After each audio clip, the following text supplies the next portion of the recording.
Good afternoon. Pursuant to Standing Order 1082 and the motion adopted by the Committee on June 16, 2016, the Committee will resume its study on immigration measures for the protection of vulnerable groups. Appearing before us for this third panel of the day is Mr. Aneki Nissan, the President of the Centre for Canadian-Assyrian Relations, Mr. David Marshall, who's the Team Leader Assessment Mission to South Sudan for the UNHCR. And also joining us from Samaritan's Purse, Canada, Mr. John Clayton, Director of Programs and Projects, and Ms. Raja Lisa Schmidt-Sagan, who's appearing by video conference from Duhok in Iraq.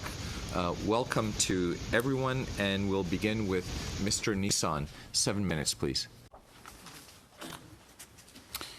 Good afternoon, honorable members and guests. My name is Aneki Nissan, and I'm the president of the Centre for Canadian-Assyrian Relations. I've come here today to discuss the fate of the Assyrian community in Iraq and Syria. The Assyrians are a transnational, ethnic community that belong to a number of Christian churches in the Middle East and are indigenous to the region. Since the fall of Mosul and the Nineveh Plains to ISIS, in the summer of 2014, Assyrians have faced mass exodus from their centuries-old historical homes. They have been living as internally displaced refugees in northern Iraq in abhorrent conditions and have been marginalized in the political and social life of Iraq. As a result of this conundrum, others have fled the country and are now living in neighboring states as they seek asylum from various governments around the world. Those from Syria have faced larger threats of mass extermination at the hands of both government and opposition forces, and most prominently Assyrian-dominated towns and villages around the Khabur River were attacked and invaded by ISIS on February 23, 2015. Hundreds of community members were taken hostage and imprisoned by ISIS. The city of Qamishli, which was built by those fleeing the 1915 Ottoman genocide, has also been targeted repeatedly by ISIS, and most memorably during the 2015-16 Christmas season, where an explosion targeting those celebrating the season came to kill Assyrians and destroy several Assyrian-owned businesses within the city.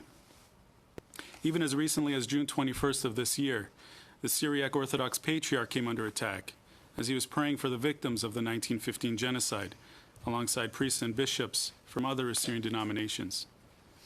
This is all part of a systemic and targeted assault on members of the Assyrian community in Syria by ISIS and other forces since the outbreak of war in 2011. As members of the Canadian diaspora, we are urging the Canadian government and Canadian Parliament to help our community in both Iraq and Syria. We have a three-pronged approach to help our community alongside other minorities like the Yazidis, the Shebek, and others.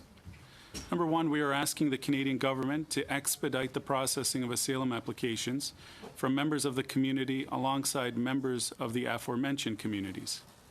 This will help those living in limbo and begin the process to help members of the community gain a new life in Canada, where a substantial community already exists.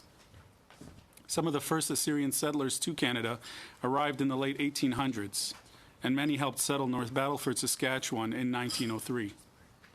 Today, for example, in the Toronto-Windsor corridor, Assyrians have no less than 20 churches in the area where members are all willing to help welcome refugees and help in the process of integrating new arrivals in Canadian life. Additionally, many of those seeking asylum in Canada are arriving with educations and professional backgrounds that would allow them to become productive citizens. Number two, we are hoping that in addition to the help provided to refugees, the Canadian government, alongside its allies, can find a sustainable solution for those people on the ground in Iraq and Syria. Assyrians, Yazidis, Shebek, and others have come under the help of oppressive regimes, and they are living at the mercy of people who are unable or unwilling to help protect members of their community. We hope that the Canadian government can help in providing humanitarian aid to those stuck living away from their homes in Iraq and Syria. Canadian government and Canadian aid agencies can help by working directly with Assyrian aid organizations on the ground, who have a deeper understanding of the issues that are currently facing the refugees as they seek to find a more permanent solution on the ground.